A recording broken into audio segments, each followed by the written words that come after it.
오늘 우리가 함께 읽은 누가복음 16장 19절로 31절까지의 말씀은 우리가 부자와 거지 나사로의 비유로 그렇게 부르고 있는 예수님의 비유의 말씀입니다. 부자는 음부 지옥에 가고 거지 나사로는 낙원 천국에 가는데 부자가 왜 지옥에 가고 거지 나사로는 왜 천국에 갔을까 하는 그 이유가 뭔가 하는 것을 우리가 잘 깨달아 아는 것이 우리의 문제, 우리 모든 사람들의 문제가 천국 아니면 지옥이잖아요. 천국이 되어 사느냐, 또 지옥의 삶을 사느냐, 또 앞으로 천국을 갈 것인가, 지옥을 갈 것인가. 이 하나님 나라의 개념이 그러니까 현재적이고 미래적이기 때문에 천국과 지옥은 사실 지금부터 현재적으로 경험이 되는 것이고 또 출발이 되는 거예요. 이 부자와 거지 나사로의 비유는 이것을 우리에게 잘 교훈해 주고 있습니다. 예수님께서 특별히 한 부자를 통해서 그가 왜 음부 지옥에 갔는가, 그리고 거지 나사로라고 하는 특별하게 이름이 언급이 된 예수님의 그 모든 비유 가운데서 예수님이 특별하게 이름을 사용한 거지 나사로라고 이름을 쓴 유일한 비유가 이 비유인데, 그 거지 나사로가 어떻게 낙원을 가고 또 아브라함의 품, 또 천국에 갈 수가 있었는가라고 하는 것을 오늘 비유의 말씀을 통해서 우리가 깨닫게 되는 거죠. 이 부자와 나사로 비유는 가난한 거지를 우리가 불쌍히 여기고 구제를 해야 된다라고 하는 그런 도덕윤리, 선행을 강조하는 그런 이야기가 아닙니다. 부자가 거지 나사로를 구제하지 않았기 때문에, 선을 베풀지 않았기 때문에 부자는 지옥에 갔다. 혼자서 잘 먹고 잘 살았기 때문에 지옥에 갔다. 이런 이야기가 아니라고 하는 거죠. 성경은 인간의 행위를 근거로 해서 천국과 지옥을 말씀하고 있지 않다는 것을 우리가 기억을 해야 됩니다. 오직 복음을 듣고 하나님의 은혜를 깨달아야 천국이 되고, 그리고 깨닫지 못하면 지옥이 된다는 것을 강조하는 것이 성경의 가르침입니다. 그래서 결론부터 말씀드리면 부자의 믿음은 이것은 율법적인 신앙을 의미하고, 그리고 거지 나사로는 복음을 의미한다고 그렇게 볼 수가 있죠. 그래서 율법과 복음의 관계를 우리에게 말씀해 주고 있는 거예요. 비유를 통해서.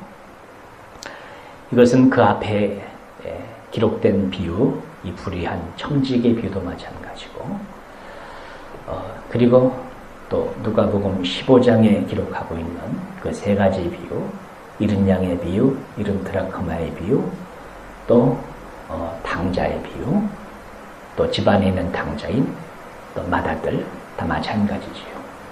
성경은 예수님의 그 연결되는 그 모든 비유를 통해서 율법과 복음을 우리에게 설명해 주고 있는 것이다 라고 하는 것을 기억하는 것이 오늘 말씀을 이해하는 데 있어서 아주 중요한 관점이라고 그렇게 생각합니다. 그래서 이 거지 나사로가 간 아브라함의 품을 낙원 또는 천국이라고 그렇게 이제 말하지요. 그리고 부자가 간 음부는 지옥을 의미합니다. 인간이 죽은 후에, 사후에 인간의 육체는 무덤에서 다 썩어지죠. 부패합니다.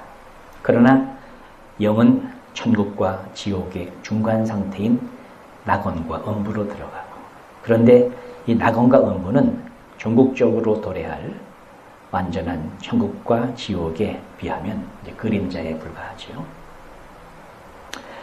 그래서 오늘 말씀에 기록하고 있는 것처럼 아브라함의 품 또는 음부, 성경은 이것을 우리에게 천국과 지옥으로 그렇게 설명하고 있다고 볼 수가 있습니다. 이 음부라고 하는 말의 의미는 뭐냐 하면 하데스라고 하는 그런 그 용어인데 이 말의 의미는 보지 못하는 상태를 의미합니다. 보지 못하는 상태. 뭘 못 보고 있다는 거죠. 봐야 될 것을 보지 못하고 있는 상태. 이것을 음부라고 그렇게 하데스라고 그렇게 말합니다. 보지 못하는 상태라고 하는 것은 그것은 하나님과의 관계가 단절이 돼가지고 하나님을 보지 못하는 상태. 그게 음부예요. 그러니까 음부라고 하는 것은 하나님과의 관계가 단절된 상태를 음부라고 얘기하는 거예요. 하나님을 보지 못하고 사는 거예요. 그 상태가 음부다. 육체의 죽음 이전이나 이후나 하나님을 보지 못하고 사는 상태가 음부고 그 지옥으로 성경은 우리에게 말씀해 주고 있는 거예요. 그러나 거듭난 하나님의 자녀는 천국을 지금 보고 사는 자가 되는 거예요. 그래서 우리가 요한복음 3장 3절 말씀에 보면 예수님이 니고데모를 향해서 거듭난 자를 설명하면서 이렇게 말씀하십니다. 3장 3절에 보니까 예수께서 대답하여 가라사대 진실로 진실로 내게 이르노니 사람이 거듭나지 아니하면 하나님 나라를 볼 수 없느니라. 이렇게 말씀하십니다. 사람이 거듭나지 아니하면 하나님 나라를 볼 수 없다. 그럼 반대로 사람이 거듭나면 하나님 나라를 볼 수 있다는 말도 되잖아요. 그죠? 거듭난 사람은 하나님을 본다는 거예요. 본다고 하는 것은 인지한다는 거예요. 인지.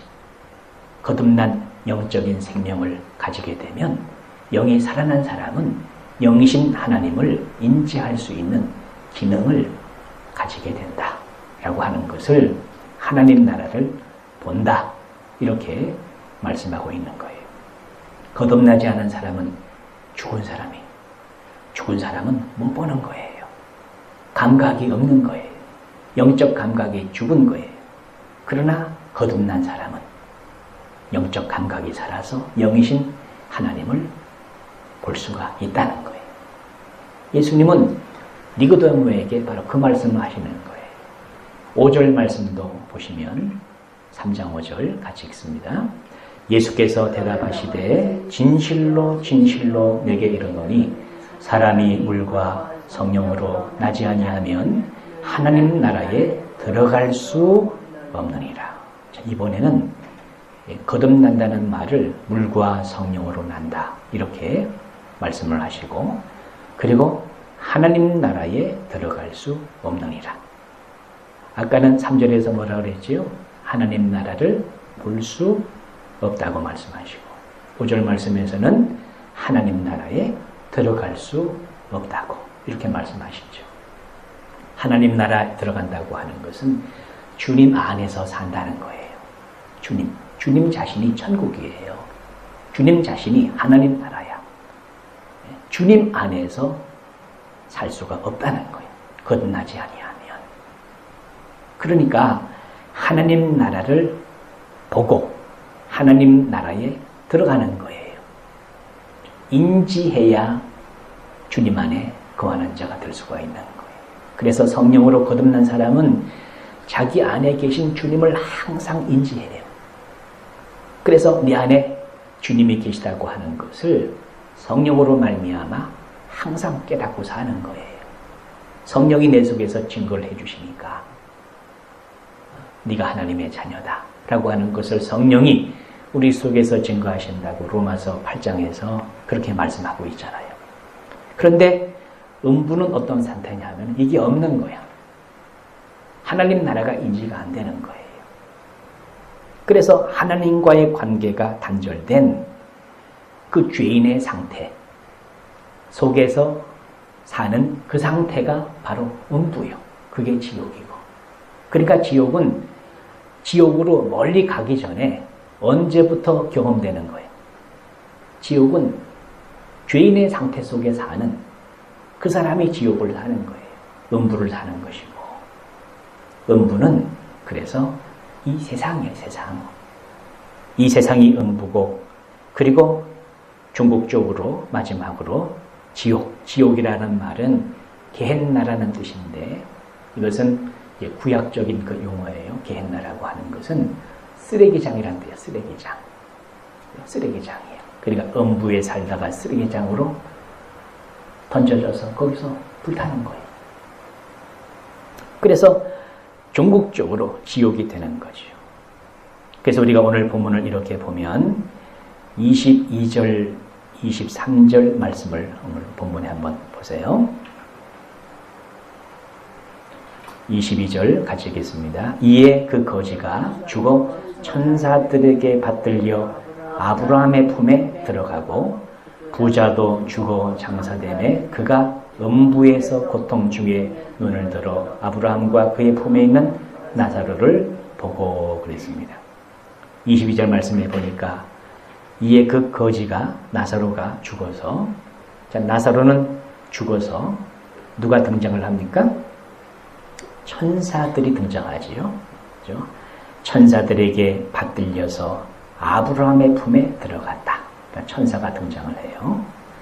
근데 부자도 죽었어요. 그렇죠? 사람은 다 죽어요. 부자도 죽고 거지도 죽는 거예요. 자, 부자도 죽어서 장사가 됐는데, 부자는 죽어서 장사된 다음에 어떻게 됐습니까? 23절에 보니까 저가 음부에서 고통 중에 그랬습니다. 부자는 죽어 장사되어 음부로 곧장 가는 거예요. 그렇죠? 음부로. 천사가 등장해야 안 해요? 천사가 등장을 안 해. 부자는. 이 세상에서 죽어 장사된 부자의 죽음에는 천사가 등장하지 않는 거예요.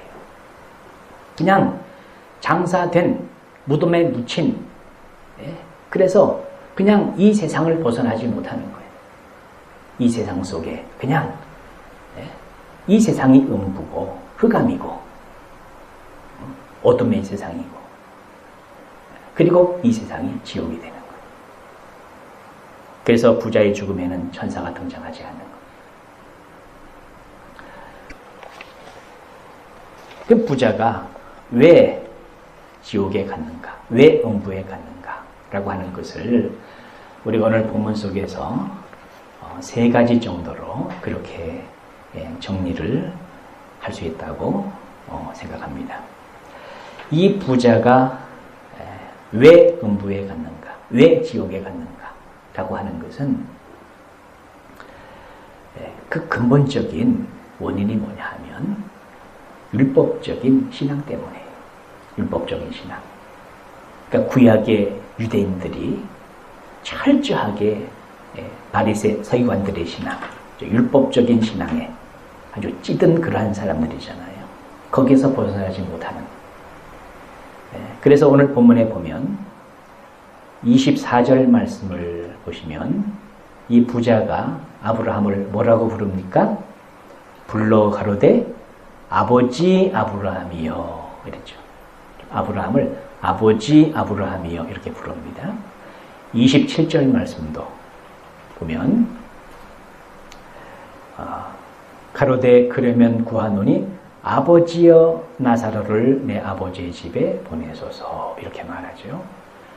자, 앞에 있는 아버지는 누굴 말하는 거예요? 아브라함을 가리켜 말하는 것이고, 뒤에 있는 내 아버지의 집에, 이건 누굴 말하는 거예요? 자기 육신의 아버지 집을 말하는 거예요. 이 세상에 있는, 그죠? 육신의 아버지를 말하는 거예요. 그리고 30절 말씀을 보면 30절 같이 읽습니다. 가로되 그렇지 아니하니이다. 아버지 아브라함이여 됐습니다. 그러니까 이 부자는 아브라함을 계속해서 뭐라고 부르고 있어요? 아버지라고 불러요. 아버지라고 불러요. 근데 이 부자가 아브라함을 아버지라고 부르는 그 의미는 뭐냐 하면 철저하게 선민사상에 근거한, 우리는 혈통적으로 아브라함의 자손이다 라고 하는, 그래서 당연히 아브라함을 아버지라고 부를 수 있는 아브라함이 우리의 조상이기 때문에 자기들은 자동적으로 구원이 보장된 것처럼 그런 식의 착각을 하고 있다고 하는 것을 우리가 보게 되는 거예요. 그러나 성경은 육신의 혈통의 족보를 따지는 것이 아니에요. 부자는 모세 율법과 선자들이 전한 복음이 뭔지를 깨닫지 못하고 그냥 표면적으로 아브라함의 후손이라고 하는 혈통적인 선민 사상을 가지고 계속해서 죽어서도 아브라함을 뭐라고 부르는 거예요? 아버지라고 부르는 아버지라고. 우리가 로마서 2장 28절 말씀을 보면 이런 말씀이 나옵니다. 같이 한번 읽겠습니다. 29절까지.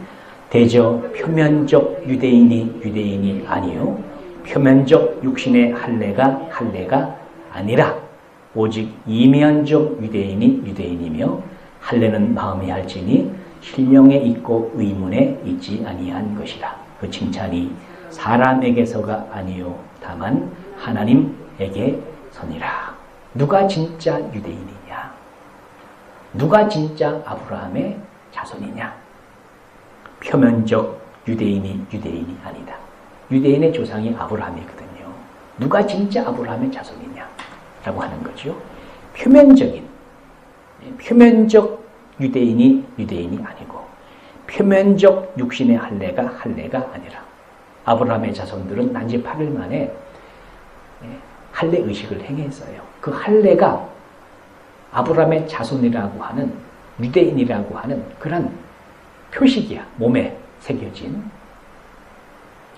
그러면 그렇게만 할례만 받으면 육신적으로 할례만 받으면 자동적으로 아브라함의 자손인가? 그것이 아니라는 거예요. 그것은 하나의 예표적인 의미를 가지는 것이고 그런 표면적인 그런 육신적인 그런 할례가 그것이 진정한 할례가 아니고 뭐가 할례입니까?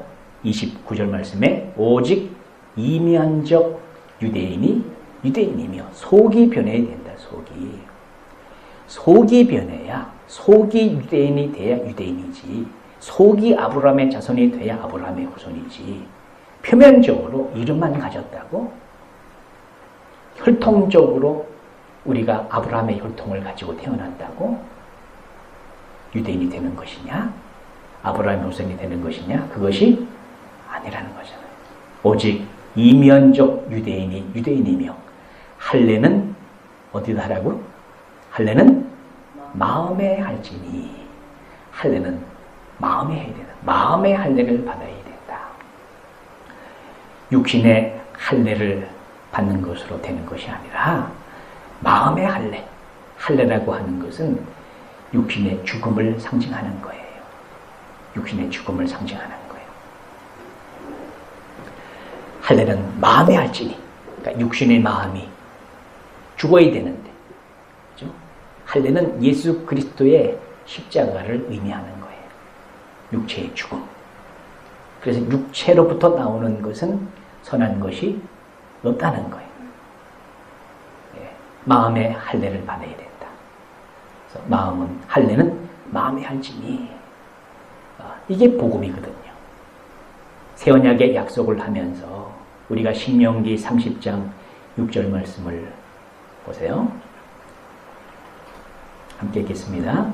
내 하나님 여호와께서 내 마음과 내 자손의 마음에 할례를 베푸사 너로 마음을 다하며 성품을 다하여 내 하나님 여호와를 사랑하게 하사 너로 생명을 얻게 하실 것이며. 자, 어떻게 해야 마음을 다해 성품을 다해 하나님을 사랑하게 또 생명을 얻을 수 있느냐? 하나님께서 마음과 내 자손의 마음에 할례를 베풀어 주겠다는 거예요. 이게 마음의 할례. 마음의 할례를 하나님이 베풀어 주시는 거예요. 그래야 마음이 변하는 거예요. 마음이 변하는 것은 생명의 변화를 전제하는 거예요. 새 영과 새 마음을 주겠다고 하는 새 언약의 복음, 이걸 말하는 거예요. 근데 이걸 이 부자는 모르는 거야. 그러니까 새 언약의 복음을 모르는 거예요. 그냥 표면적 아브라함의 자손이 아브라함의 자손인 줄, 육신의 할례가 할례인 줄, 그냥 그렇게 마음의 할례가 뭔지를 모르는 거예요. 마음의 할례가 바로 새 언약의 복음의 약속. 그래서 뭐라고 말씀하십니까? 로마서 2장 29절 그 뒷부분에 보면, 자, 할례는 마음에 할지니 신령에 있고 의문에 있지 아니한 것이라. 그러니까 신령에 있고 의문에 있지 아니하다. 이것을 개정성경으로 보세요. 개정성경으로 보시면 같이 읽겠습니다. 오직 이면적 유대인이며 할례는 마음에 할지니 영에 있고 율법 조문에 있지 아니한 것이라. 자, 됐습니다. 영에 있고 율법 조문에 있지 아니한 것이라. 영은 살리는 것이고 율법 조문은, 의문은 죽이는 것이고 그랬잖아요. 고린도후서 3장 3절인가. 보세요. 같이 읽겠습니다. 너희는 우리로 말미암아 나타난 그리스도의 편지니 이는 먹으로 쓴 것이 아니요 오직 살아계신 하나님의 영으로 쓴 것이며 또 돌판에 쓴 것이 아니요 오직 육의 마음판에 쓴 것이라. 4절 우리가 그리스도로 말미암아 하나님을 향하여 이 같은 확신이 있으니 우리가 무슨 일이든지 우리에게서 난 것 같이 생각하여 스스로 만족할 것이 아니니 우리의 만족은 오직 하나님께로부터 나느니라. 6절 그가 또한 우리를 새 언약의 일꾼 되기에 만족하게 하셨으니 율법 조문으로 하지 아니하고 오직 영으로 함이니 율법 조문은 죽이는 것이요 영은 살리는 것이니라. 영에 있고 율법 조문에 있지 아니하는 것이라. 이 말씀을 하면서 3장 6절에서 뭐라 그랬어요? 그가 또한 우리를 새 언약의 일꾼 되기에 만족하게 하셨다. 그러니까 새 언약의 복음을 모르는 거야. 그러니까 이 부자는 새 언약의 복음을 모르는 거예요. 그래서 율법 조문, 표면적인 육신의 할례, 여기에 붙잡혀서 아브라함을 그냥 아버지라고 부르는 거예요. 진짜 아버지를 모르는 거예요. 예수님은 이렇게 말씀하십니다. 누가복음 3장 8절 말씀을 보시면 같이 읽겠습니다. 그러므로 회개에 합당한 열매를 맺고 속으로 아브라함이 우리 조상이라고 말하지 말라. 내가 너희에게 이르노니 하나님이 능히 이 돌들로도 아브라함의 자손이 되게 하시리라. 바리새 서기관들을 향해서 예수님이 하시는 말씀이에요.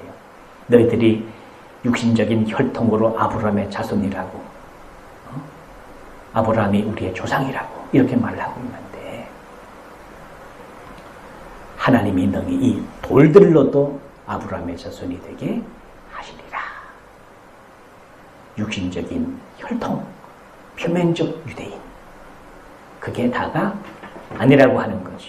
근데 이 부자는 새 언약의 복음을 깨닫지를 못하고 표면적으로 아브라함의 후손이라고 하는, 아브라함이 우리 조상이라고 하는 혈통적인 선민사상을 가지고 계속해서 아브라함을 아버지라고 부르는 거예요. 죽은 후에도. 그러나 불러도 소용이 없는 거예요. 하나님의 자녀가 어떻게 되는 거예요? 하나님의 자녀가 하나님을 아버지라고 부를 수가 있는데, 하나님의 자녀는 오직 믿음이야. 요한복음 1장 12절 우리가 너무나 잘 알죠. 13절까지 읽겠습니다.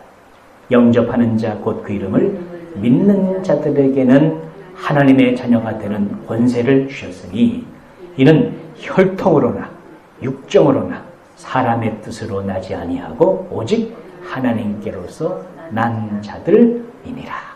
혈통이 아니고 육정이 아니고 사람의 뜻이 아니고 오직 뭐라고요? 오직 하나님께로서 난 자들이 하나님의 자녀다. 하나님이 나야 하나님 자녀지. 하나님께로 출생해야 하나님의 자녀지. 성령 하나님으로부터 나야, 그죠? 성령으로 난 자, 하나님의 자녀가 되는 거예요. 표면적 유대인이 아니라는 것. 이면적 유대인, 속이 변하는 거예요. 하나님이 우리에게 새 생명을 주시는 거예요. 복음을 믿음으로 말미암아 성령께서 우리를 거듭나게 하시는. 그래야 하나님을 아버지라고 부르는 거예요. 그러나 이 부자는 그게 뭔지를 모르는 거예요. 그러니까 결국 뭐를 깨닫지 못한 거예요? 복음을 깨닫지를 못하기 때문에 지옥 가는 거예요. 이해가 된 줄로 믿습니다. 자, 두 번째, 부자는 죽어서도 이 세상에 남은 가족을 걱정을 해요. 아주 귀하지요? 육신적으로 보면. 자, 27절 오늘 본문에 27, 28절 말씀을 같이 한번 읽겠습니다. 같이 읽습니다. 가로되 그러면 구하노니 아버지여 나사로를 내 아버지의 집에 보내소서. 내 형제 5이 있으니 저희에게 증거하게 하여 저희로 이 고통받는 곳에 오지 않게 하소서 하고서 지옥에 와보니까 불꽃 가운데 막 고통을 당하고 너무나 물 한 방울 찍어달라고 뭐 이렇게 고통을 당하잖아요. 그러면서 이 세상에 있는 자기 형제들, 그죠? 내 형제 5이 있는데 저희에게 증거하게 하여 나사로 보내가지고 나 이렇게 고생하고 있으니까 여기 오지 않도록 좀 말해달라고 이렇게 이제 부탁하는 거예요. 육신적으로 보면 지옥에 가보니까 전도하고 싶은 마음이 생겼나 봐. 그죠? 그런데 문제는 뭐냐 하면은 이 사람은 죽어서도 육신의 혈통에 붙잡힌 자예요. 그러니까 진정한 참된 가족이 뭔지를 전혀 깨닫지를 못하는 거예요.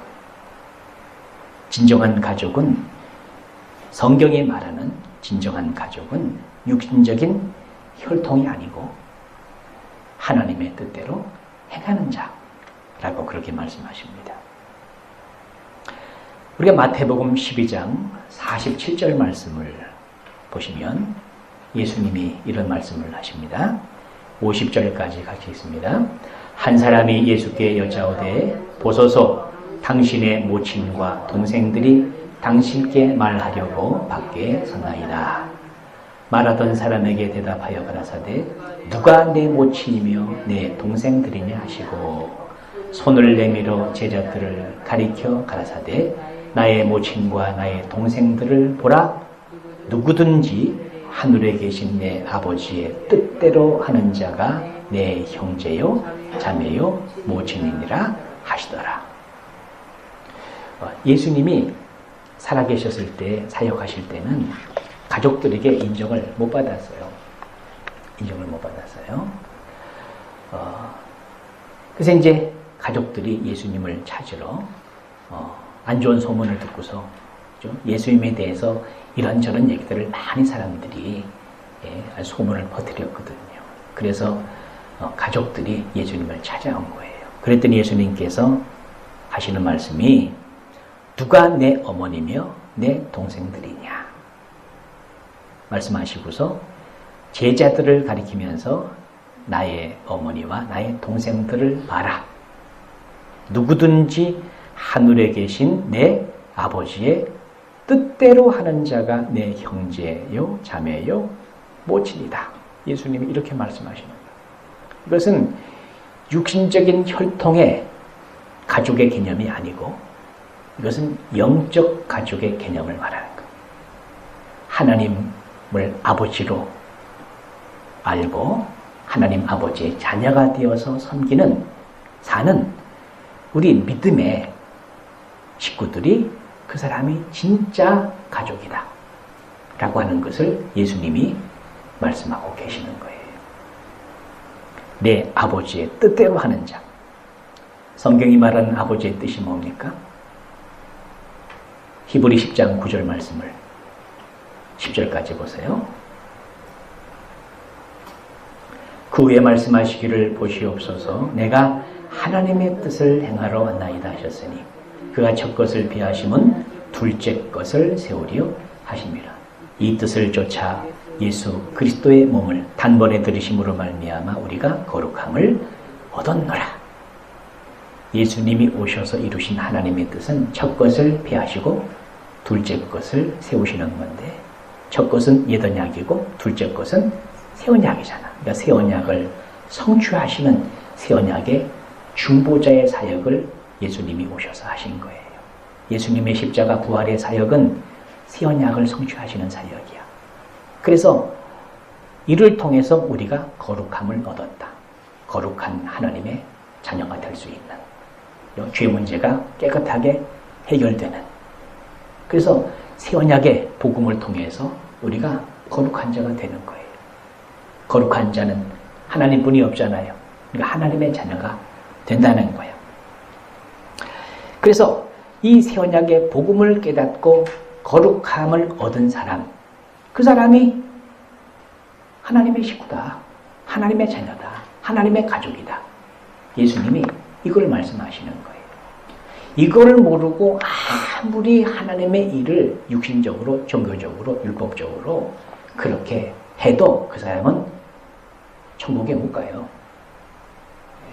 그 마태복음 7장 21절이 그 말씀이에요.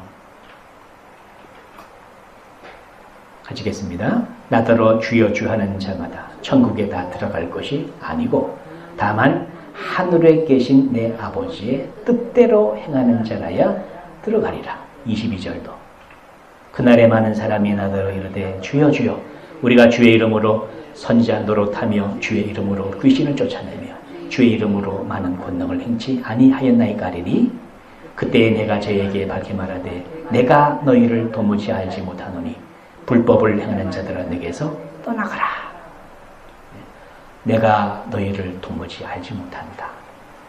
너희들은 내 식구가 아니라는 거잖아요. 새 언약의 복음을 깨닫고 성령으로 거듭나지 아니해서 하나님의 생명으로 사는 하나님의 자녀가 아니니까 하나님이 모르지. 하나님이 자기 자녀 모르겠어요? 자기 자녀가 아니니까 모르는 거예요. 근데 하나님 자녀가 아니면서도 불법으로 막 열심히 하나님의 일을 한다고 육신으로 그렇게 하는 거예요. 그게 불법이에요. 하나님의 뜻을 모르는 거예요. 하나님의 식구가 아닌 거지요. 영적 가족이 아닌 거예요. 근데 이 부자는 그게 뭔지를 모르는 거지, 당연히. 죽어서도 육신적으로 이게 벗어나지 못하는 거예요. 육신의 감옥에서, 육신의 마음과 생각에서 복음을 듣고 거듭나지 못했으니까 거기서 벗어나지를 못하는 거예요. 죽어서도 사람은 안 변하는 거예요. 그리고 마지막으로 우리가 세 번째, 부자는 회개를 언급하죠. 회개를. 오늘 본문의 29절 30절 말씀을 같이 읽겠습니다. 아브라함이 가로되 저희에게 모세와 선자들이 있으니 그들에게 들을지니라. 가로되 그렇지 아니하니이다. 아버지 아브라함이요 만일 죽은 자에게서 저희에게 가는 자가 있으면 회개하리이다. 이 부자는 지금 어떻게 하면은 지금 우리 5 형제가 이 세상에 살아있는데 어떻게 하면 회개한다고? 어떻게 하면 회개한다 그래요? 만일 죽은 자에게서 저희에게서 가는 자가 있으면 회개할 것이다. 나사로를 보내면 나사로가 죽었다가 살아가지고 가가지고서 내가 죽어보니까 지금 부자가 이렇게 고통당하고 있더라. 나는 죽어보니까 너무나 좋더라 하면서 죽었다가 본 그 천국과 지옥을 죽었다가 본 사람이 다시 살아가지고 살아있는 사람에게 가가지고서 죽어보니까 이렇더라 라면서 막 간증을 하면 그 사람이 회개할 것입니다. 이런 얘기잖아요. 죽었다가 산 사람 간증 들어보셨어요? 천국과 지옥 간증 많이 있잖아요. 우리 유튜브에 보면 많이 있어요. 그런 것도 간증하면서 다니는 사람들도 많아. 또 그런 사람 막 초청해가지고서 부흥회 초청해서 간증 집회하고 또 이런 교회들도 많이 있어요. 근데 여기서 뭐라 그래요?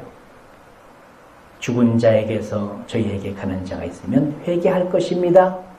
부자도 이렇게 얘기를 해. 그러나 그런 간증 듣고서 회개가 진정한 참된 회개가 일어나요? 안 일어나요? 일어나지 않는 거예요. 참된 회개는 아이고 내가 잘못 살았네. 지나간 세월을 후회하거나 또 후회를 단순하게 계속 반복하거나 이게 회개가 아니에요. 죽은 자가 살아나는 기적을 본다고 해서 회개하는 게 아니에요. 잠시 그냥 궁금했던 거 이렇게 그냥 해소하는 정도예요. 죽은 후에 어떻게 될까? 이게 진짜일까? 성경에서는 지옥과 천국이 있다고 얘기를 하는데 이게 진짜일까? 죽은 자가 살아서 다시 와가지고 나한테 얘기해주면 좋겠다. 한 이런 의문이 있잖아요. 그죠? 기대도 있고. 그래서 이제 그런 데 가서 들어보는 거야. 그래서 그래 참고사항은 참고하는 거죠. 그렇다고 해서 그 사람이 거듭나요? 그 사람이 진짜 회개해요? 그게 아니라는 거예요. 기적을 본다고 회개하는 게 아니고 진정한 회개는 기적 보고서 그런 사람 얘기 듣고서 회개해서 참된 회심이 일어나는 것이 아니고 참된 회개는 어떻게 일어나느냐? 31절 말씀해 보세요. 같이 읽습니다. 가로되 모세와 선지자들에게 듣지 아니하면 비록 죽은 자 가운데서 살아난 자가 있을지라도 권함을 받지 아니하리라 하였다 하시니라. 정확하게 말씀하시잖아요. 모세와 선지자들에게 듣지 아니하면 죽은 자가 살아나가지고 얘기를 해준다고 해도 안 믿는다는 거예요. 회심이 안 일어난다는 거예요. 그러니까 그런 간증 가짜가 많아요. 가짜가. 그런 간증들 가짜가 많아요. 그냥 참고사항으로 그냥 들으면 되는데 더 정확한 얘기는 성경에 있어요. 성경에. 누구한테 들어야 된다는 얘기야? 모세와 선지자들에게 들어야 된다. 이렇게 말씀하십니다. 모세와 선지자들에게 복음을 듣고 중생한 자에게 베푸시는 하나님의 전적인 은혜가 이게 참된 회개라니까. 참된 회개의 열매는 생명이 바뀌는 것이고 생명이 바뀌면은 내가 아니라 내 안에 그리스도가 사는 자, 하나님의 생명으로 사는 자가 되는 것이고 하나님의 생명으로 사는 자의 마음은 누구 마음으로? 그리스도의 마음으로 사는 자가 되는 것이고 그 마음에서 영의 생각, 주님의 생각으로 사는 자가 되는 것이고 생각에서 삶이 나오니까 그 생각에 순종하는 삶으로 사는 자가 되는 것이고 그러니까 모든 게 다 변하는 거예요. 근데 근본적으로 뭐부터 변하는 거예요? 생명부터 변하는 거예요. 생명이 거듭난다고 하는 것은 새 생명을 가진 자로 하나님이 우리를 새로운 피조물로 창조해 주신다는 새 창조라네. 새 창조. 하나님의 생명으로 출생하는 것이 출생. 그래서 하나님의 생명을 가진 자가 돼서 생명에서 나오는 마음이 하나님의 마음이고 하나님의 마음에서 나오는 생각이 하나님의 생각이고 하나님의 생각에서 나오는 삶이 거룩한 삶이고 그렇게 해서 삶이 변하는 거예요. 그게 온전한 회개의 열매라는 거예요. 그런데 이 부자는 그게 뭔지를 모르는 거야. 기적을 보면 되는 줄 알아. 기적을 체험한 사람의 간증을 들으면 되는 줄 알아. 천국은 그렇게 해서 가는 것이 아니라는 거예요. 그러니까 부자가 지옥 간 이유는 복음을 알지 못한 거예요.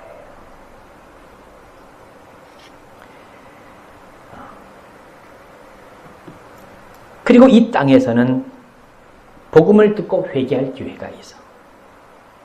그러나 육신이 죽은 후에는 더 이상의 기회가 있겠습니까? 없겠습니까? 더 이상의 기회가 없다는 거예요.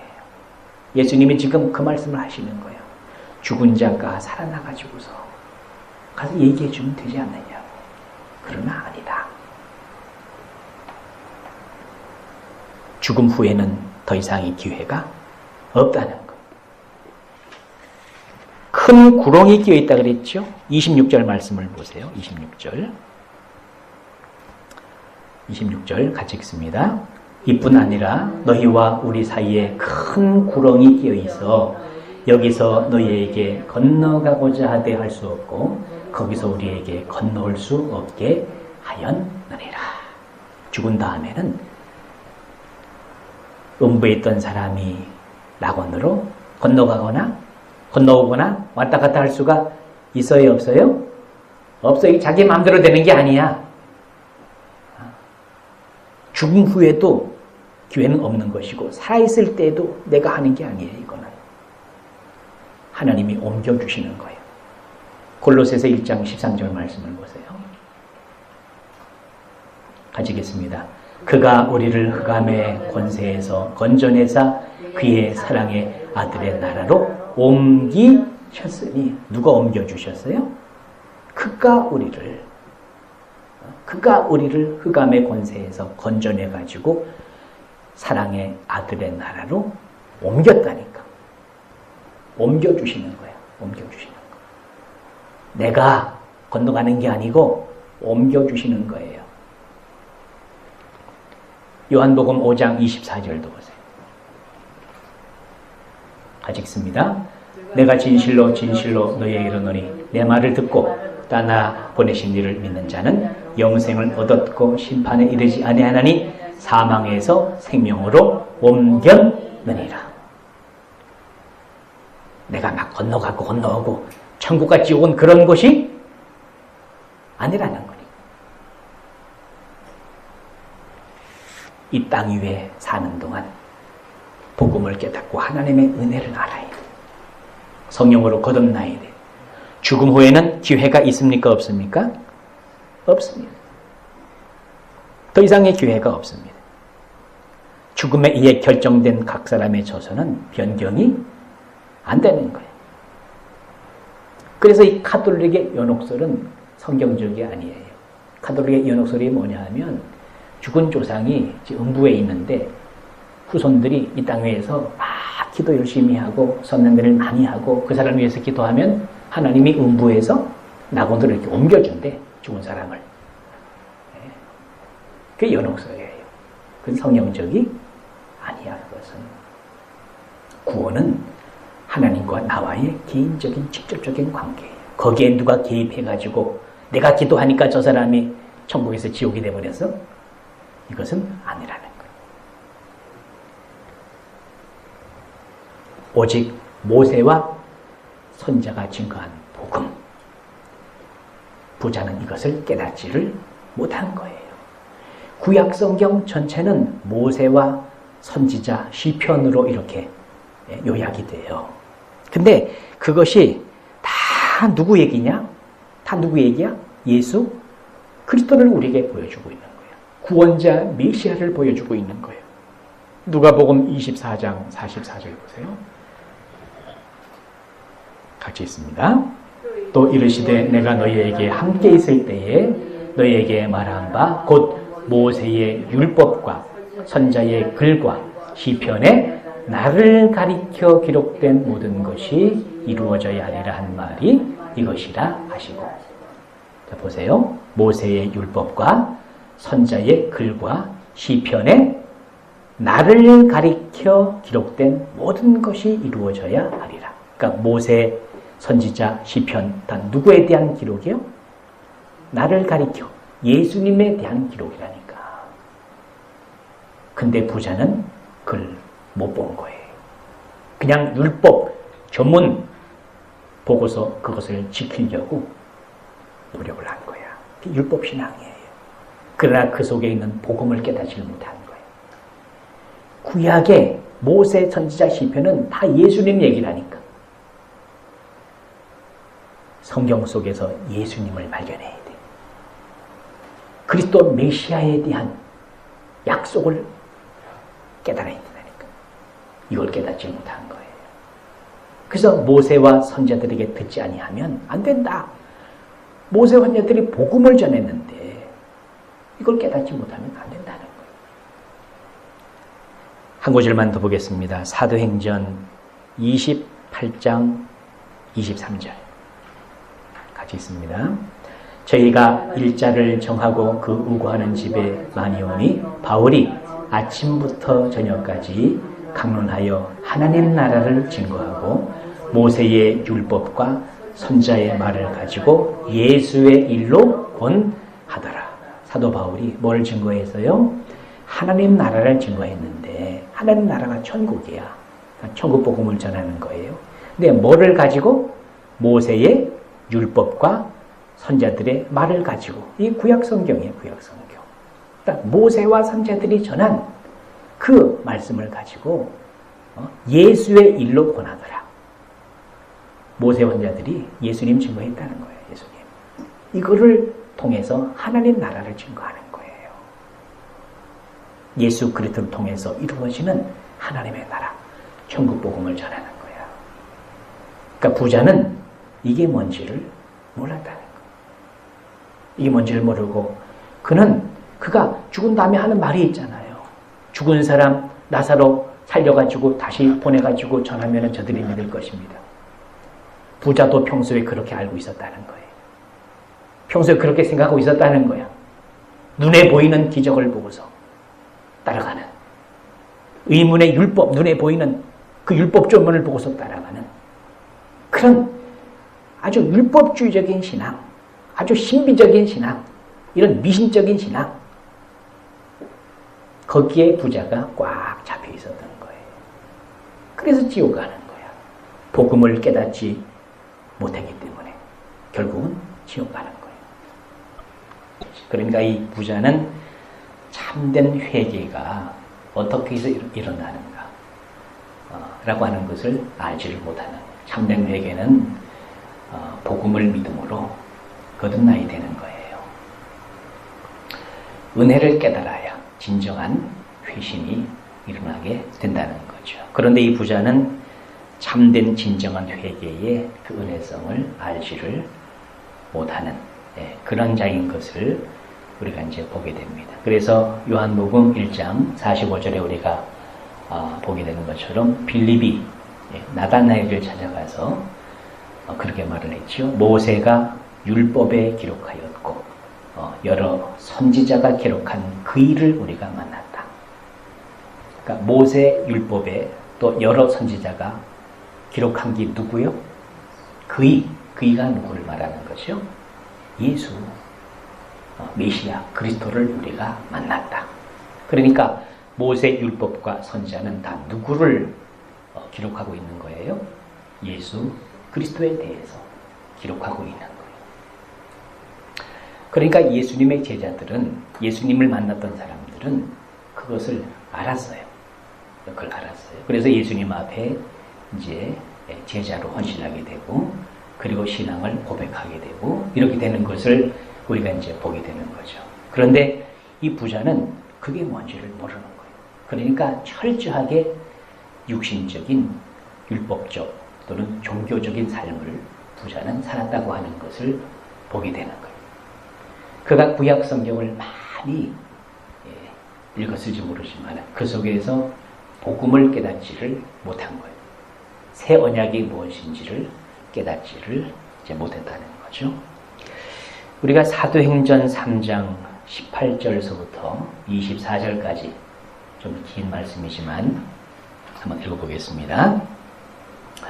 그러나 하나님이 모든 선지자의 입을 의탁하사 자기의 그리스도의 해 받으실 일을 미리 알게 하신 것을 이와 같이 이루셨느니라. 하나님이 모든 선지자의 입을 통해서, 선지자의 입을 의탁해서 자기의 그리스도의 해 받으실 일을 미리 알게 하신 것을, 하나님이 선지자들을 통해서 뭐를 증거하신 거죠?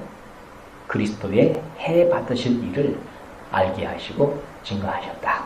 그러니까 선지자들이 그걸 증거한 거예요. 선지자들의 중심 메시지는 바로 그리스도에 대해서 증거하셨다는 거죠. 그리고 쭉 나가다가 21절 말씀을 보겠습니다. 하나님이 영원 전부터 거룩한 선지자의 입을 의탁하여 말씀하신 바 만유를 회복하실 때까지는 하늘이 마땅히 그를 받아두리라. 하나님이 영원 전부터 거룩한 선지자의 입을 의탁하여 말씀하신 바, 그러니까 선지자들을 통해서 하나님이 계속 그리스도를 말씀하시는 거예요. 22절 말씀, 모세가 말하되 주 하나님이 너희를 위하여 너희 형제 가운데서 나 같은 선지자 하나를 세울 것이니 너희가 무엇이든지 그 모든 말씀을 들을 것이라. 모세가 말한 나 같은 선지자가 누구냐? 누구겠습니까? 예수 그리스도. 나처럼 하나님의 말씀을 증거할 사람, 그 선지자를 하나님이 세울 것이다. 이 그리스도를 말하는 거예요. 그래서 너희가 무엇이든지 그 모든 말씀을 들어야 된다. 그리고 23절에 보니까 듣지 아니하면, 자, 누구든지 그 선자의 말을 듣지 아니하는 자는 백성 중에서 멸망을 받을 것이다. 자, 나 같은 선지자 예수 그리스도를 하나님께서 보내주실 것인데 그 분의 말을 듣지 않는 사람은 멸망을 받을 것이다. 24절 말씀, 또한 사무엘 때부터 om으로 말한 모든 선지자도 이때를 가리켜 말하였느니라. 그러니까 모세와 모든 선지자가 누구를 증거한 거야? 예수 그리스도를 증거한 거예요. 근데 이 부자는 이걸 깨닫지 못하는 거예요. 모세와 선지자들에게 들어야 된다. 듣지 않는 사람은 죽은 자가 살아나도 그렇게 간증을 하고 뭐 죽었다가 가서 보니까 이렇더라 이런 말을 해도 참된 회개는 일어나지 않는다는 거예요. 그러니까 모세와 선지자가 전한 그 새 언약의 복음, 예수 그리스도의 복음, 그 복음을 들어야 돼. 그래서 복음을 듣고 믿음으로 성령께서 역사하셔서 거듭나게 하시고 인치시고 그 복음을 그 사람에게 성취시켜 주시는 거예요. 그래서 거듭남의 역사가 일어나게 되는 것이다 라고 하는 것을 이 부자는 알지를 못하고 철저하게 율법주의적인 종교생활을 한 거예요. 육신적인 종교생활을 한 거예요. 그래서 이 부자가 상징하는 것은 바로 율법이에요. 율법의 신앙을 가지고는, 육신적인 신앙을 가지고는 그런 종교생활을 통해서는 구원받을 수가 없다는 거죠. 천국에 들어갈 수가 없다는 것을 말하는 겁니다. 자, 그러면 거지 나사로는 뭘 했길래 천국에 들어갔느냐? 거지 나사로가 잘한 일이 뭐냐는 거죠. 거지 나사로가 잘한 일은 아무것도 없어요. 아무것도 없어요. 오직 하나님의 복음을 믿는 믿음이에요. 믿음. 하나님의 은혜로 주어지는 믿음으로 말미암아 이 거지 나사로는 천국에 가는 겁니다. 오늘 본문에 보면 이 거지 나사로가 한 일은 아무것도 없는 것을 우리가 보게 됩니다. 뭘 했다는 게 없어요. 얻어먹은 일뿐이 없습니다. 이것은 천국은 오직 복음을 믿는 자에게 선물로 주어지는 하나님의 은혜라고 하는 것을 우리에게 나타내는 겁니다. 우리가 뭘 해서 구원받는 것이 아니고 오직 복음을 믿음으로 구원받는 거예요. 예배소 2장 8절 말씀을 보면 그 대표적인 구절이 나오잖아요. 너희가 그 은혜를 인하여 믿음으로 말미암아 구원을 얻었나니 이것이 너희에게서 난 것이 아니요 하나님의 선물이라. 은혜로 주어지는 믿음. 그렇죠? 믿음도 은혜라니까, 은혜. 그러니까 믿음이 하나님의 선물입니다. 너희에게서 난 것이 아니라는 거죠. 이 구원받는 믿음은 우리 자신에게서부터 생기는 것이 아니라는 거예요. 하나님이 복음의 약속을 믿는 자에게 주시는 하나님의 선물이라, 선물. 에베소 1장 13절에 어떻게 말합니까? 이것을 가지겠습니다. 그 안에서 너희도 진리의 말씀, 곧 너희의 구원의 복음을 듣고 그 안에서 또한 믿어 약속의 성령으로 인치심을 받았으니.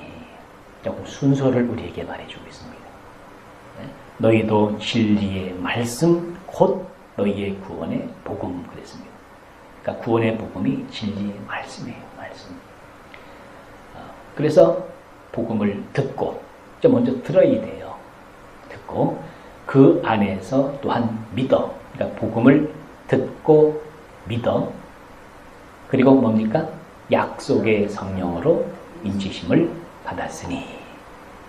그러니까 복음의 말씀을 듣고 믿어 약속의 성령으로 인치심을 받음으로 구원이 이루어지는 거예요.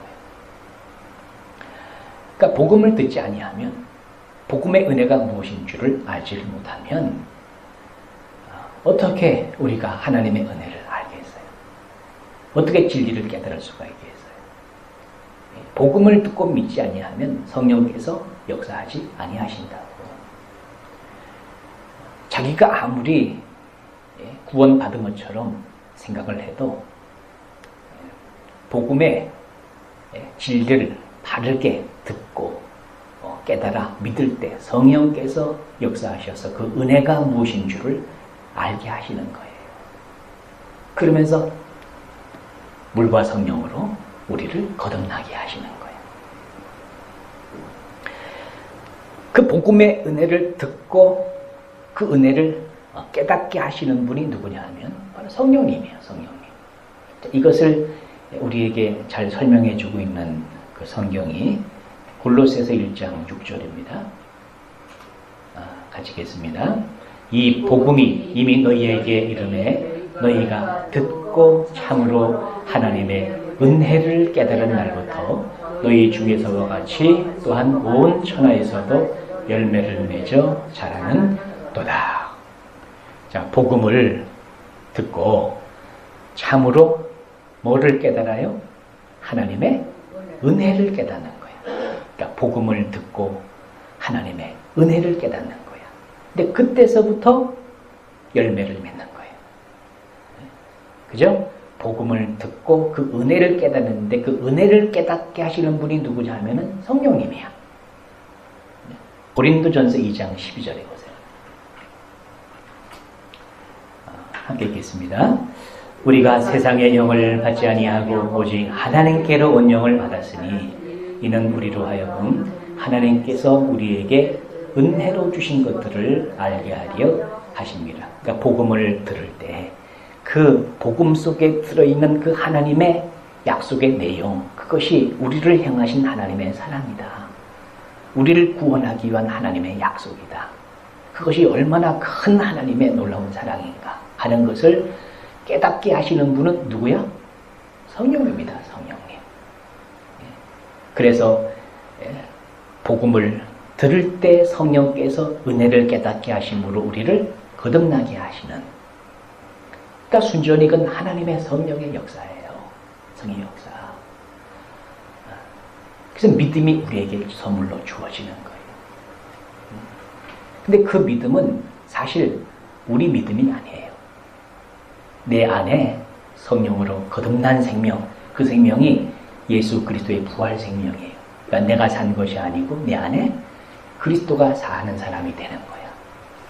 그래서 내 속에서 주어지는 믿음도 내 믿음이 아니고 이게 누구 믿음이냐 하면 내 안에 계신 그리스도의 믿음이에요. 이 믿음이 선물로 주어지는 거예요. 그러니까 믿음은 그 출발 자체가 인간이 아니에요. 내 자신이 아니라니까. 믿음은 하나님이 내 속에서 그분의 생명의 삶을 시작하시는 거예요. 그걸 믿음이라고 그렇게 설명을 하는 거예요. 우리가 히브리서 12장 2절 말씀을 그 표준 성경으로 한번 보세요. 같이 읽겠습니다. 믿음의 창시자요 완성자이신 예수를 바라봅시다. 믿음의 창시자요 완성자이신 예수. 그러니까 믿음을 누가 만들었어요? 예수님. 누가 완성하셔요? 예수님. 그러니까 믿음은 우리 게 아니고 예수님 거라니까. 이해가 되시죠? 성령으로 거듭나면 주님이 내 안에 사는 사람이 돼가지고 그분의 믿음을 가지고 사는 자로 나를 만들어 주시는 거예요. 그 믿음이 선물로 주어지는 믿음이라니까. 그러니까 이 거지 나사로가 천국에 간 것은 오직 하나님의 은혜야, 은혜. 한 일이, 자기가 한 일이 아무것도 없다는 거예요. 그래서 이 거지 나사로라고 하는 이름이 이제 이렇게 아주 분명하게 기록이 되어 있잖아요. 근데 예수님의 그 모든 비유의 말씀 가운데서 유일하게 그 비유 속에 사람 이름이 나오는 비유는 이거 이제 하나예요, 하나.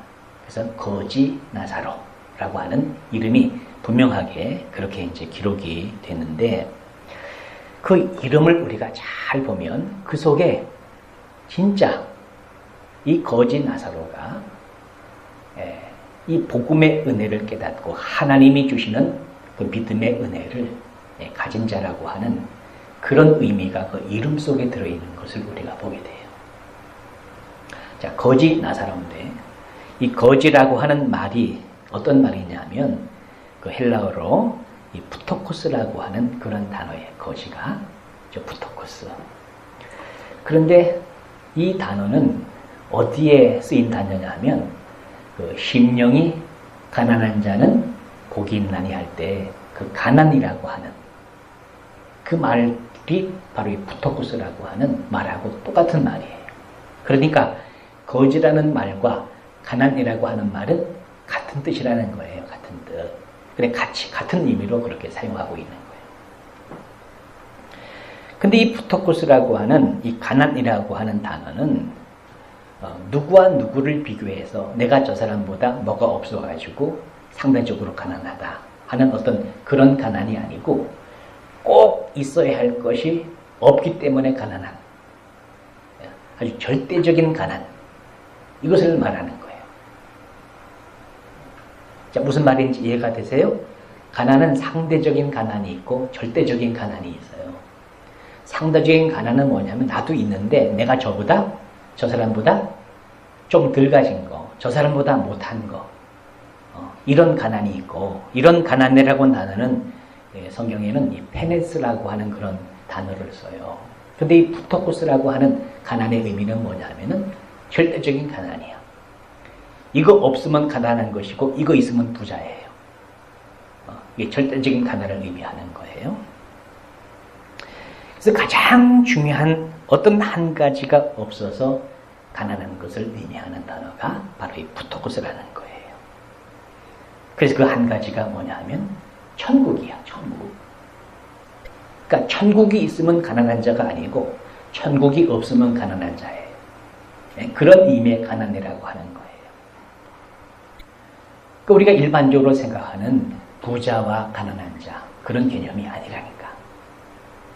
이 세상에서의 어떤 그런 육신적인 기준으로 보면 나는 쟤보다 가난해 할 때 쟤는 뭐 몇 평에 살고 나는 조그만 평수에 살고 나는 새 살고 쟤는 자기 집에 살고 쟤는 돈이 많고 나는 돈이 없고 뭐 이런 식으로 그렇게 이제 부와 가난을 그렇게 우리가 이야기를 하잖아요. 그런데 이 성경에서 심령이 가난하다고 할 때 그 의미는 그런 의미가 아니라 천국이 있는 사람은 부자고 천국이 없는 사람은 가난한 사람이에요. 천국이 된 사람은 부자고 천국이 되지 못한 사람은 가난한 사람이에요. 그리고 이 나사로라고 하는 나사로, 이름이 나사로잖아요. 나사로.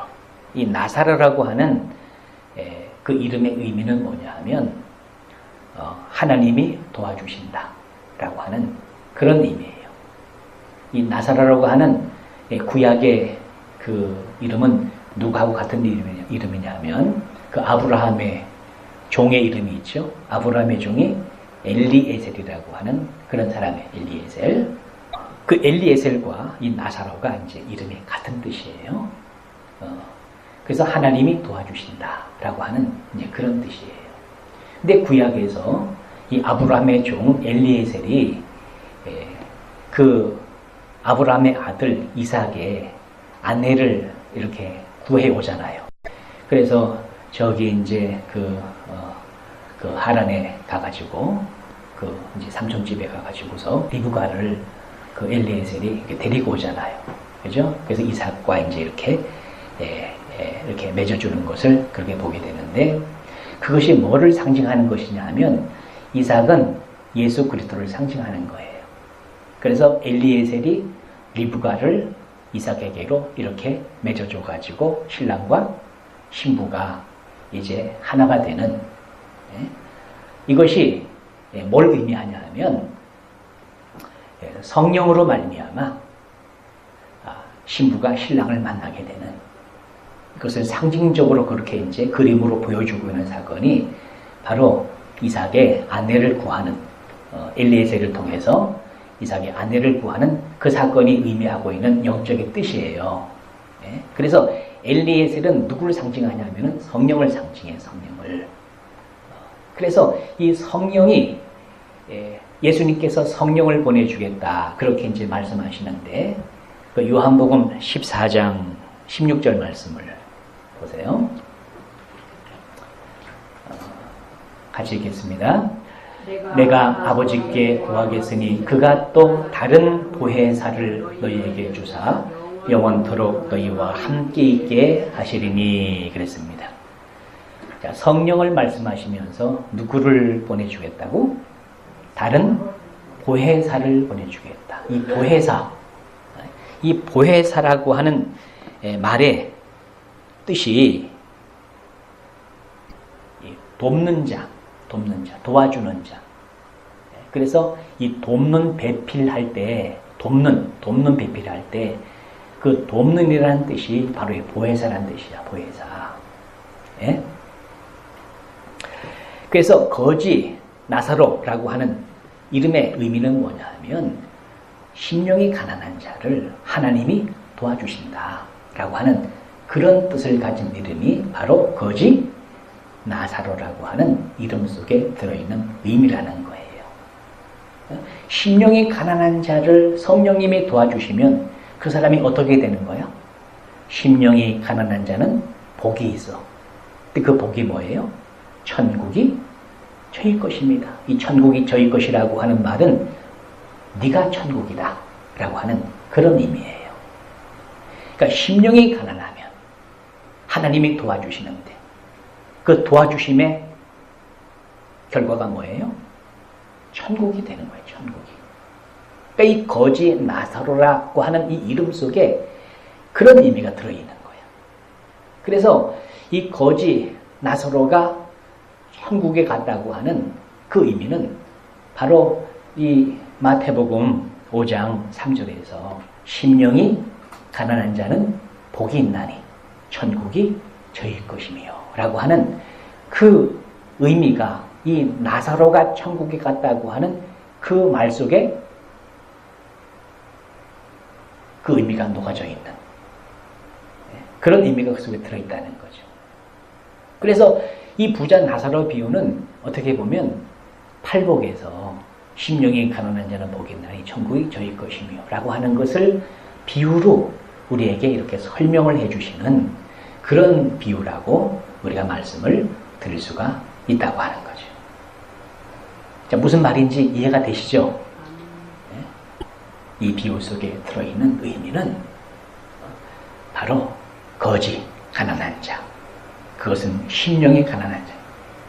그 사람은 나사로 하나님이 도와주셔서, 또 보혜사 성령께서 도와주셔서 그 사람을 뭐가 되게 하신다? 천국이 되게 하신다 라고 하는 그런 의미가 이 비유 속에 들어있는 진정한 영적인 뜻이라는 거예요. 이해가 되는 줄로 믿습니다. 예. 성령의 역할이 바로 그런 역할이에요. 보혜사 성령의 역할이 바로 그런 역할이에요. 보혜사는 우리를 도와주시는 분, 돕는 분. 뭐가 되도록 돕는 분이요? 천국이 되도록 돕는 분이. 고린도 후서 3장 18절 말씀을 보시면 성령님이 뭘 하시는 분이신가? 같이 읽겠습니다. 우리가 다 수건을 벗은 얼굴로 거울을 보는 것 같이 주의 영광을 보매 저와 같은 영상으로 하여 영광으로 영광에 이르니 곧 주의 영으로 말미암음이니라. 자, 주의 영으로 말미암아, 주의 영, 성령으로 말미암아, 성령이 우리를 어떻게 만들어 주시느냐? 그 말씀을 지금 이 고린도후서 3장 18절에 하고 있는 거예요. 자, 주의 영으로 말미암아 우리가 수건을 벗은 얼굴로 거울을 보는 것처럼 주의 영광을 보매. 그러니까 주의 영광을 뭐로 보는 거야? 주의 영으로 말미암아 주의 영으로 주의 영광을 보매 저와 같은 형상으로 화하여 영광으로 영광에 이르러. 이건 누가 해주시는 거야? 주의 영, 성령이 우리를 이렇게 만들어 주신다는 거예요. 성령님이 주의 영광을 보여주시고 저와 같은 형상으로 변화되게 해주시고 영광으로 영광에 이르게 해주시고, 이게 천국의 삶이야. 천국의 삶. 저 같은 형상, 신의 성품, 예수 그리스도의 마음으로 살도록 우리를 만들어 주시는, 그렇게 해주시는 분이 누구냐? 성령님. 성령님, 보혜사 성령님. 우리를 그렇게 천국이 되어 살도록, 예수님의 마음이 되어 살도록 우리를 도와주시는 분. 이게 성령님이라니까. 거지 나사로, 심령이 가난한 자, 하나님이 도우셔서 그 사람을 천국되게 하신다. 심령이 가난한 자는 복이 나니 천국이 저희 것이며. 성령님이 우리 속에 내주하신다 그랬잖아요, 아까. 그죠? 요한복음 14장 16절 다시 한번 보세요. 같이 읽습니다. 내가 아버지께 구하겠으니 그가 또 다른 보혜사를 너희에게 주사 영원토록 너희와 함께 있게 하시리니. 17절 저는 진리의 영이라 세상은 능히 저를 받지 못하나니 이는 저를 보지도 못하고 알지도 못합니다. 그러나 너희는 저를 아나니 저는 너희와 함께 거하시며 또 너희 속에 계시겠습니다. 성령님이 우리 속에 내주하셔서 나를 하나님의 나라가 되어 살도록, 천국이 되어 살도록 만들어 주신다는 거예요. 주님과 내가 하나가 되게 하셔가지고 20절 말씀으로 넘어가셔서 시작. 그날에는 내가 아버지 안에 너희가 내 안에 내가 너희 안에 있는 것을 너희가 아니라. 내가 아버지 안에 너희가 내 안에 내가 너희 안에. 주님과 연합, 주님과 한 생명과 한 마음이 되어 살도록, 그게 천국이라니까. 거지 나사로의 비유 속에는 그런 의미가 들어있는 거예요. 그러니까 거지 나사로가 뭔 일을 했기 때문에 그것이 아니고 오직 복음을 믿음으로 심령이 가난한 자가 되어서 성령의 도우심을 통해서 그가 하나님의 나라가 됐다, 천국에 갔다라고 하는 것은 그런 의미야. 부자와 나사로 비유는 그것을 우리에게, 천국 복음을 우리에게 보여주고 있는 거예요. 결국은 이해가 되는 줄로 믿습니다. 이건 굉장히 중요한 얘기예요. 비유를 그냥 무슨 얘기로 그냥 뭐 예를 들어서 뭐를 설명하는 뭐 이런 정도로 생각하면 안 돼요. 이 속에는 예수님이 부자를 통해서 율법을 보여주시고 그 마지막은 지옥이다 라고 하는 걸 보여주시고 거지 나사로를 통해서는 심령이 가난한 자 복이 있다. 천국이 그 사람의 것이다 라고 하는 것을 이 거지 나사로를 통해서 우리에게 보여주고 계시는 거예요. 천국 복음을 설명하고 있는 거예요. 이해가 되는 줄로 믿습니다. 그러니까 우리는 천국에 가는 것이 오직 하나님의 은혜야. 이 거지가 아무것도 한 일이 없다 그랬잖아요. 그죠? 아무것도 한 일이 없어. 오직 믿음으로 가는 거예요. 믿음으로. 복음을 믿는 자에게 성령께서 인치셔서 그 사람을 천국 되도록 만들어 주시는 거예요. 이것을 사도 바울이 로마서 4장에서 3절부터 보면 이렇게 설명합니다. 로마서 4장 3절 같이 한번 읽습니다. 성경이 무엇을 말하느뇨? 아브라함이 하나님을 믿음에 이것이 저에게 의로 여기신 바 되었느니라. 일하는 자에게는 그 삭을 은혜로 여기지 아니하고 빛으로 여기오니와 이를 아니할지라도 경건치 아니한 자를 의롭다 하시는 이를 믿는 자에게는 그의 믿음을 의로 여기시나니 일한 것이 없이 하나님께 의로 여기심을 받는 사람의 행복에 대해서 다윗이 말한 바 그 불법을 사하심을 받고 그 죄를 가리우심을 받는 자는 복이 있고 주께서 그 죄를 인정치 아니하실 사람은 복이 있도다 함과 같으니라. 일을 아니할지라도 일을 아니할지라도 우리 일한 것이 없어요. 일해서 가는 나라가 하나님 나라가 아니에요. 오직 믿음으로 가는 나라예요. 복음을 믿고 복음을 듣고 믿어 성령으로 인치셔서 우리를 거듭나게 하시고 성령으로 말미암아 그 거듭난 생명으로 살게 하셔서 그렇게 살기를 소망하는 자가 그 심령이 가난한 자예요. 그런 마음을 하나님이 복으로 주시는 거예요. 그러면은 천국이 그 사람의 천국이 되는 거예요. 이 거지 나사로는 천국 복음을 우리에게 보여주고 있는 거예요. 설명해주고 있는 거예요. 이해가 되는 줄로 믿습니다. 예, 기도하겠습니다.